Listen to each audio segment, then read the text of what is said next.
오늘 시간에는 하나님 앞에 서게 될 나를 바라보며 라는 제목으로 하나님 말씀 증거하도록 하겠습니다. 지금까지 유다서 강해 설교를 했는데 오늘 드디어 이제 마지막 시간입니다.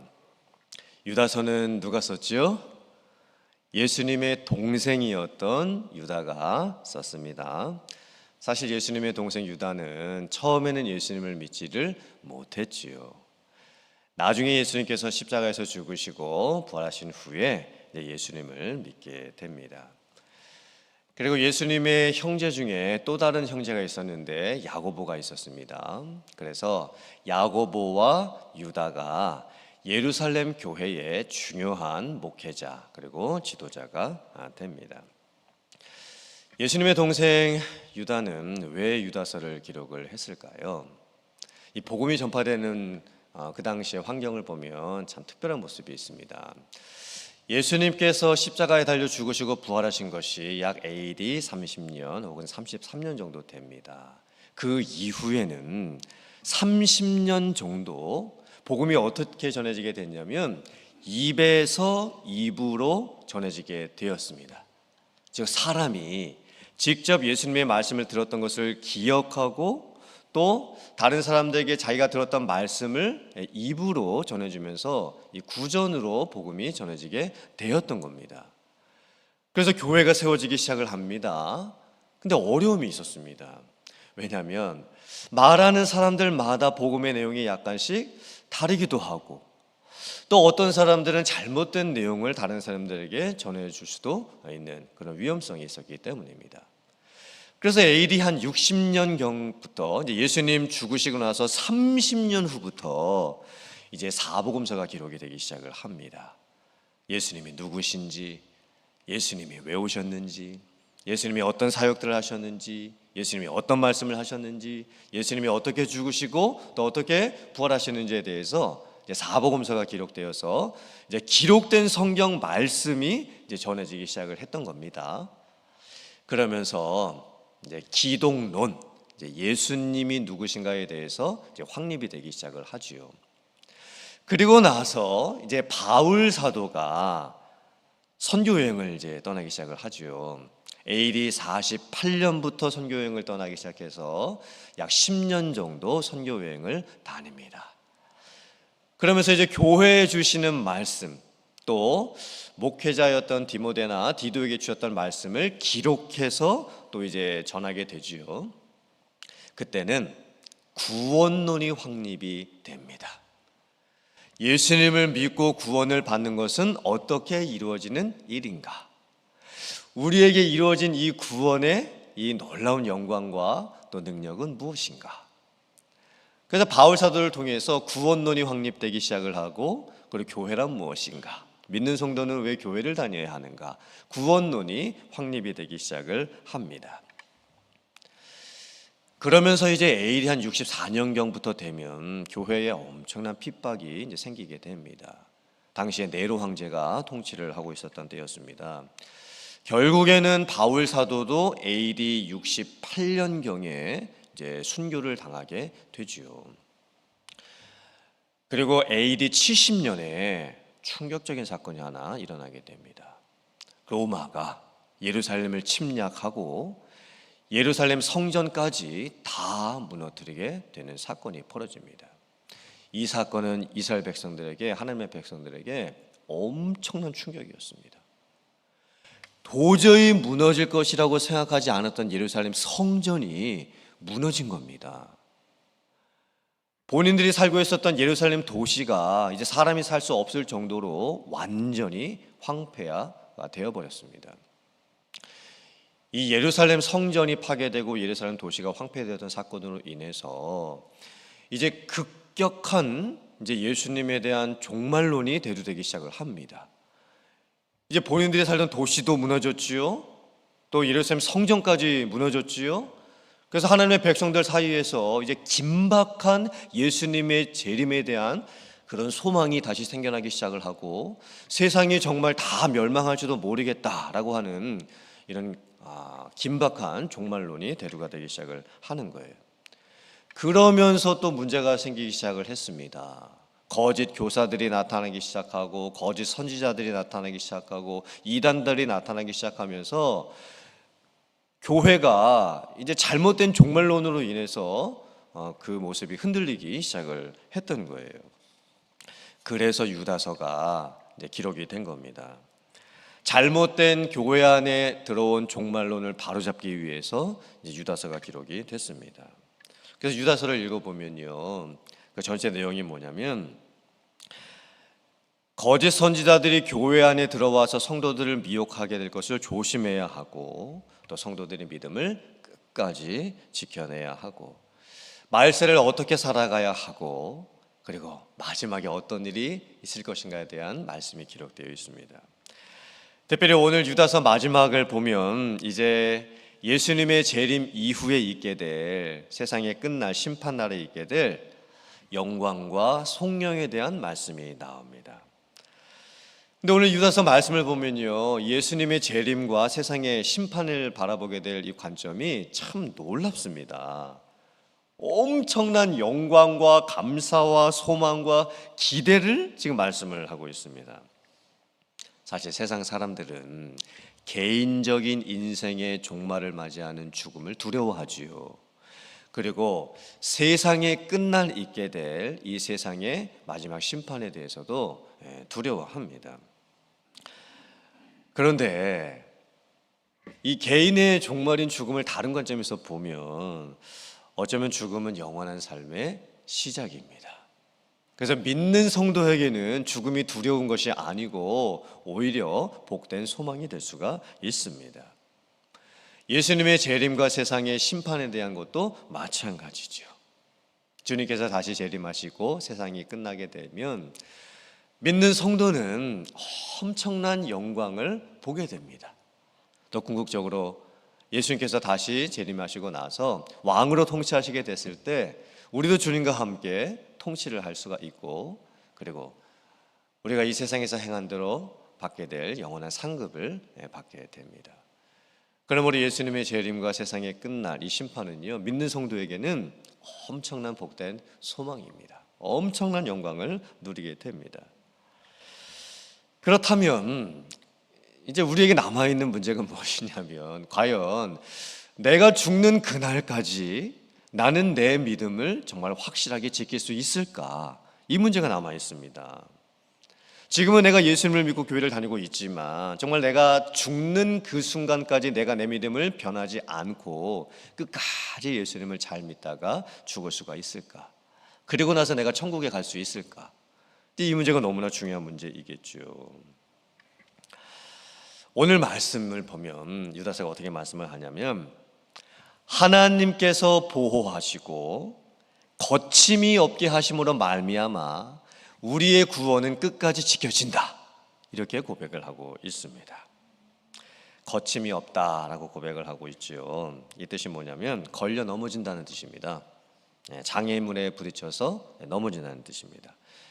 가던 길을 이제 실족을 해가지고 더 이상 가지 못한다는 뜻입니다.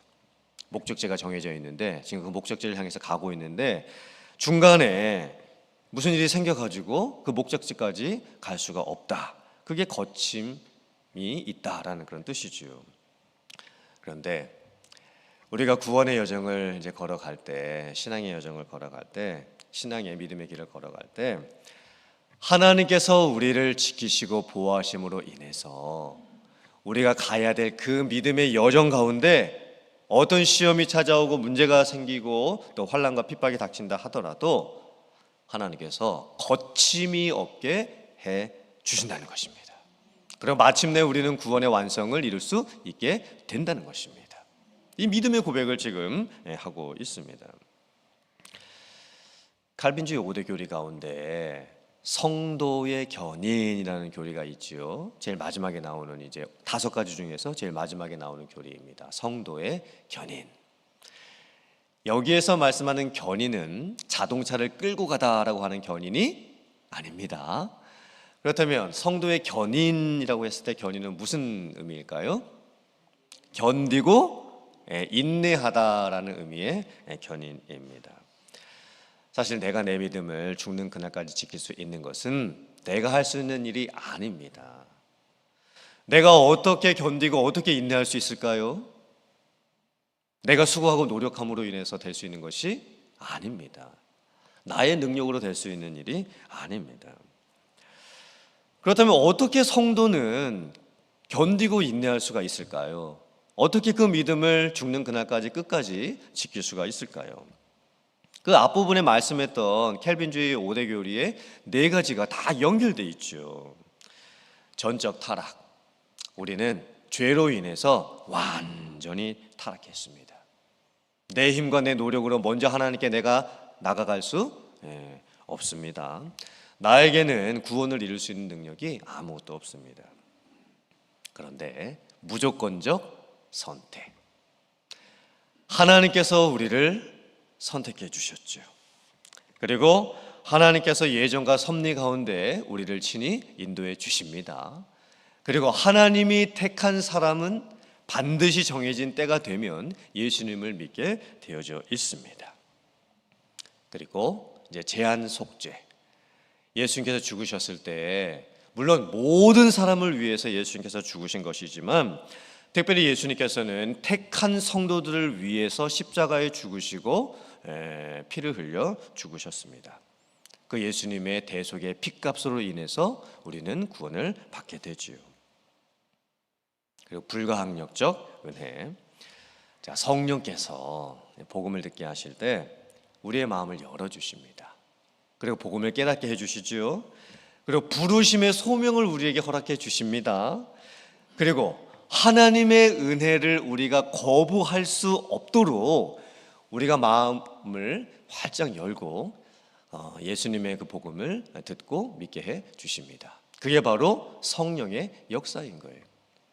그렇게 구원받은 성도는 그 구원을 받고 난 이후에 우리가 죽을 때까지 우리의 구원을 지켜낼 수가 있습니다. 우리의 힘과 노력으로 될 수 있는 것이 아니고 하나님의 은혜, 선택, 섭리, 또 성령의 도우심과 인도하심을 통해서 우리는 우리의 구원을 끝까지 지켜낼 수 있는 겁니다. 그렇다면 그렇게 끝까지 구원을 지켜낸 성도들에게 주어지는 상급은 무엇일까요?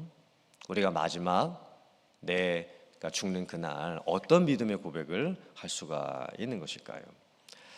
오늘 유다서 말씀을 보면 하나님께서 보호해 주시고 걸려 넘어지지 않도록 해주신 성도가 그 마지막 순간 하나님의 영광 앞에 서서 흠이 없이 기쁨으로 서게 된다, 이렇게 고백을 하고 있습니다.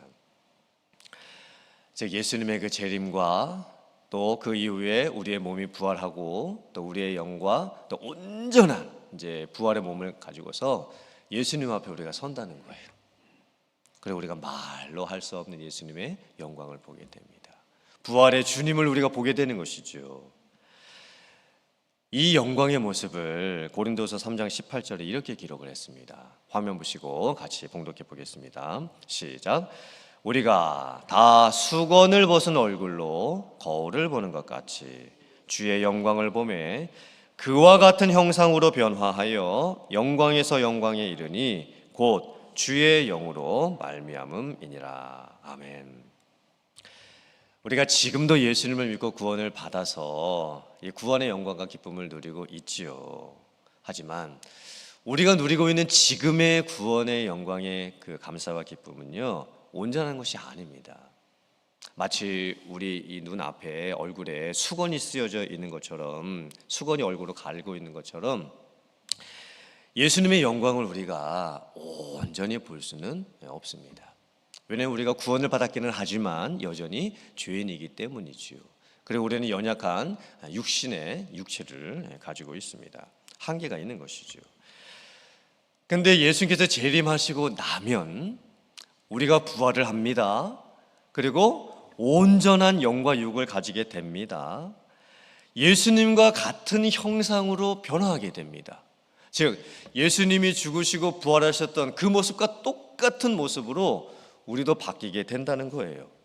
그때는요, 우리가 예수님을 보게 되는데 우리의 얼굴에 가리고져 있었던 이 수건이 벗겨진 것 같이 그렇게 예수님의 영광을 보게 됩니다. 그 영광은 말로 형용할 수가 없습니다. 예수님의 영광을 직접 보게 되는 그 기쁨과 감사는 이루 말을 할 수가 없습니다. 이러한 영광이 우리에게 기다려지고 있습니다. 그러면 우리에게는 개인적인 죽음, 이것이 복된 소망이 될 수가 있고, 예수님의 재림과 세상의 심판이 우리에게 궁극적인 소망이 될 수가 있는 겁니다. 이런 복된 소망이 또 기대와 감사가 여러분들에게 넘치실 수 있기를 주님의 이름으로 축원합니다. 또 우리에게 주어지는 복된 소망과 또 영광이 무엇일까요? 우리에게 주어지는 온전한 상급이 있기 때문입니다. 어떤 분들은 천국 가는 것 자체가 우리에게 상급이고 부활의 주님을 다시 만나게 되는 것 자체가 상급인데, 우리가 천국 가서 뭐 다른 상급까지 받을 필요가 있겠느냐라고 이렇게 말씀하시는 분들이 계십니다. 천국 상급 무용론에 대해서 말씀하시는 분들이 계시죠. 하지만 성경을 잘 살펴보면 성경은 분명히 구원은 예수님을 믿음으로 받고 상급은 우리의 행함의 결과로 받는다라고 말씀을 합니다. 천국에 가서도 우리가 받게 될 상급이 다 다르다고 말씀을 하고 있는 것입니다. 화면 보시고 고린도후서 5장 9절부터 10절의 말씀 같이 봉독해 보겠습니다. 시작. 그런즉 우리는 몸으로 있든지 떠나든지 주를 기쁘시게 하는 자가 되기를 힘쓰노라. 이는 우리가 다 반드시 그리스도의 심판대 앞에 나타나게 되어 각각 선악간에 그 몸으로 행한 것을 따라 받으려 함이라. 아멘. 우리가 천국에 가면, 또 부활하신 주님 앞에 이제 서게 되면, 우리가 이 세상에 살면서 행했던, 우리의 말로 했던 것, 행동으로 했던 것, 삶으로 했던 것, 그 모든 것에 대해서 선악간의 평가를 받습니다. 그리고 그 행한 대로 상급을 받게 될 것입니다. 물론 이 상급은 상급 자체가 목적이 되어서는 안 되겠죠. 정말 우리가 상급을 바라보는 그 궁극적인 목적은 무엇이 돼야 할까요? 우리가 지금 여기에 살아있든지 아니면 죽어서 천국에 가서 주 앞에 서게 되든지 주를 기쁘시게 하는 것이 그 상급의 목적이 되어야 될 줄 믿습니다. 즉 누가 상급을 많이 받았느냐, 누가 상급을 적게 받았느냐, 이것을 가지고 천국에서 우리가 비교하면서 그 상급을 논할 수는 없겠죠. 우리에게 주어지는 상급은 다 다르기는 하지만 그 상급의 목적은 주님을 기쁘시게 하는 것입니다. 살아있을 때 주님을 기쁘시게 하는 삶을 살고, 또 죽어서 천국에 가서 주님을 기쁘시게 하는 자는 하나님께 허락해 주시는 온전한 상급을 받게 되는 줄 믿습니다. 그래서 오늘 이제 유다서 말씀을 이제 다 마치게 되면서, 우리의 삶에 비록 어떤 고난과 또 문제와 또 힘겨움과 또 핍박들이 있다 할지라도 하나님께서 우리의 구원을 지켜주시고 우리가 능히 하나님 앞에 서게 될 줄을 믿고 그 구원의 확신을 갖고 살아갈 수 있는 여러분들 되시기를 주님의 이름으로 축원합니다. 정말 주님의 기쁨을 위해서 살고, 그리고 주 앞에 섰을 때 주님께서 나에게 어떤 상급을 주실까 기대하고 소망하고 바라볼 수 있는 그런 복됨이 여러분들에게 넘치실 수 있기를 주님의 이름으로 축원합니다. 아멘.